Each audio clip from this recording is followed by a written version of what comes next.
बच्चों नमस्कार। आज हम लोग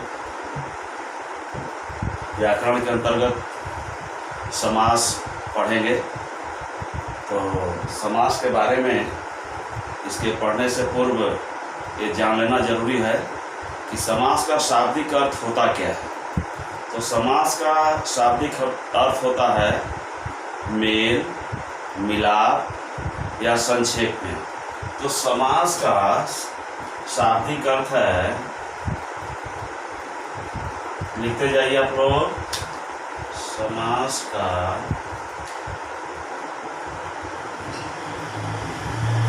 शाब्दिक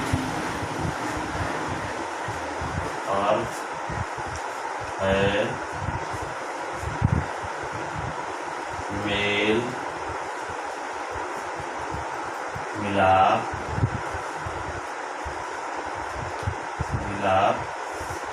या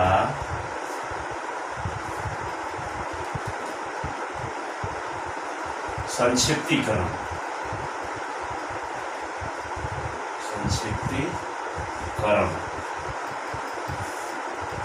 यानी अपनी बातों को थोड़े में कहना, यही संक्षिप्तीकरण है। तो इसके बारे में थोड़ा आप लोग जानिएगा कि लिखिएगा। समास में दो या दो से अधिक शब्दों, ध्यान देंगे शब्द पद एक ही चीज़ है। वर्णों से शब्द बनते हैं और पदों से वाक्य बनता है या शब्दों से भी वाक्य बनता है। तो शब्द और पद एक ही चीज़ है।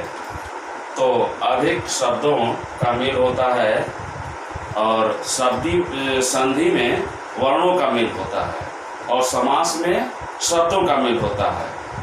दो शब्दों के मेल से जो नया शब्द बनता है उसे समास कहा जाता है। अब बच्चों हम लोग देखेंगे, अब इसमें समस्त पद होता है।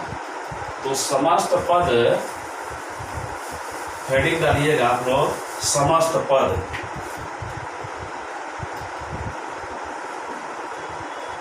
समस्त पद। तो समस्त पद के बारे में आप देखेंगे। समस्त पद क्या है? तो समास के द्वारा बनाए गए शब्दों को समस्त पद कहते हैं। समास के द्वारा बनाए गए शब्दों को समस्त पद कहते हैं। समस्त पदों में कभी पहला पद प्रधान होता है तो कभी दूसरा होता है तो कभी कोई नहीं होता है। जैसे घुड़सवार, लिखिए घुड़सवार, गंगा जल, रात दिन, नील कमल इत्यादि। तो अगला पॉइंट डालेंगे हम लोग बच्चों, समास विग्रह। समास विग्रह।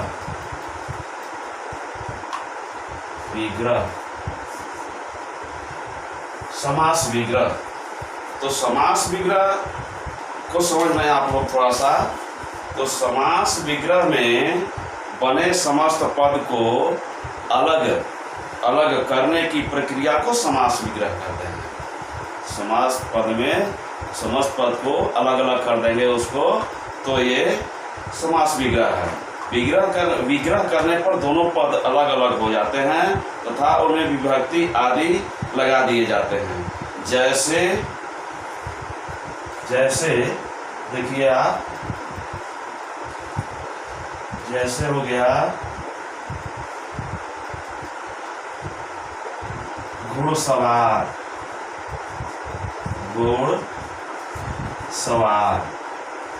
ये हम लोग का समस्त पद है।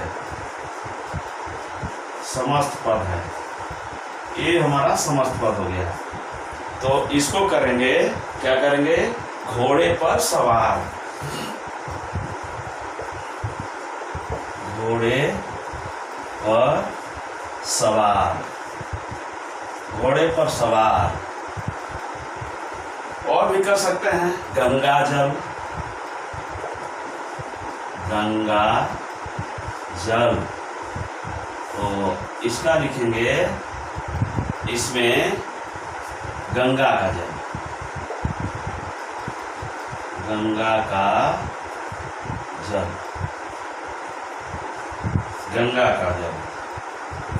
नील कमल,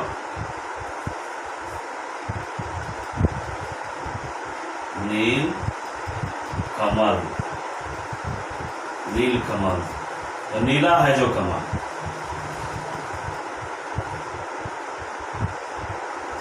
नीला है जो कमल। अब बच्चे इसमें समस्त पद हो गया घुड़सवार, और इसकी विभक्ति हो गई पर, विभक्ति हो गई पर। का हो गया इसका गंगा का जल, गंगा जल, गंगा का जल। तो ऐसे ये विभक्ति समास विग्रह का होता है। अब आगे लिखेंगे हम लोग, पढ़ेंगे समास की परिभाषा। समास की परिभाषा, परिभाषा, समास की परिभाषा लिखिए बच्चों। समास की परिभाषा, परस्पर संबंध रखने वाले दो या दो से अधिक शब्दों के मेल को, फिर एक बार सुन लीजिए, परस्पर संबंध रखने वाले दो या दो से अधिक शब्दों के मेल से बनने वाले सार्थक स्वतंत्र शब्द को समास कहते हैं। जैसे, जैसे लिखेंगे इसका, जैसे उदाहरण के तौर पर देखें आप, जैसे, जैसे में समस्त पद है राजपुरुष, राजपुरुष, ये हम लोग का समस्त पद है राजपुरुष, तो हो जाएगा राजा का पुरुष, राजा का पुरुष, राजा का पुरुष। नीलकंठ, नीलकंठ,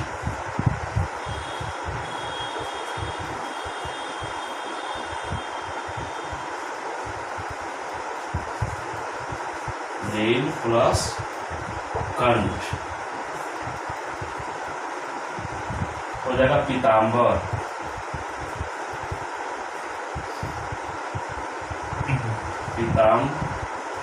पीतांबर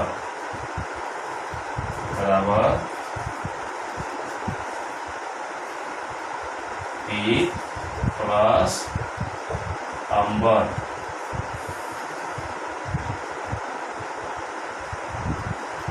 तो ये देखिए समस्त पद हम लोग का हो गया नीलकंठ। तो नील प्लस कंठ ये समस्त पद है, और इस प्रकार से इसका उदाहरण हम लोग का होगा। तो आगे देखिए आप,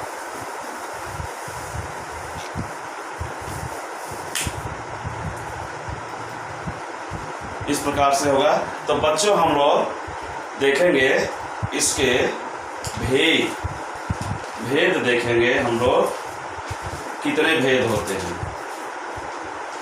तो यहाँ देखेंगे हम लोग समास के भेद, समास के भेद। पहला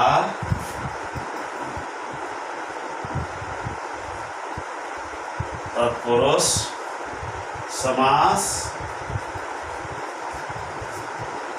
दूसरा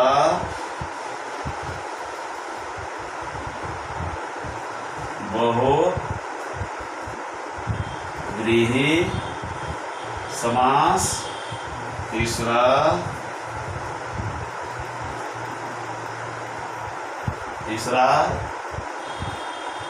द्वंद्व समास, और चौथा